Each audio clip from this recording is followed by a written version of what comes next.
पुजारवाडी उंबरेकरांचा एक दुसरा एक बैल मैदान आणि या मैदानातला फायनलचा फेरा पडतोय. कोण होतोय आजच्या या मैदानातला एक नंबरचा मानकरी? इकडे एक वादळ आहे, तिकडे 2 ला सायको बोलतोय, 3 ला चिक्या आहे, तिकडे 4 वरती भद्रा आहे, तिकडे पड्याळ वादळ आहे आणि खल्ल्या अंगाला या ठिकाणी चिक्या आणि सर्जा आहे. अतिशय सुंदर लढत झाली.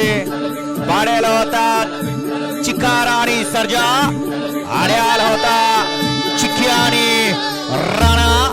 लढत झाली फायनल मध्ये. कोणी केला एक नंबर? आड्याला होता विठ्ठल नाना बुधाचा आणि पड्याला होता डबल डेकर किरण ड्रायव्हर वरुडचा. पहिला बरोबर ड्रायव्हरचाही कस पणाला लागला. शेवटच्या क्षणी निकाल कोणत्या बैलानं घेतला?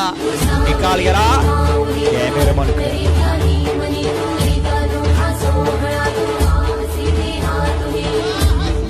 एक सुंदर आणि शिस्तबद्ध मैदान संपन्न झालं. वाटलं होतं 5 ला फायनल, परंतु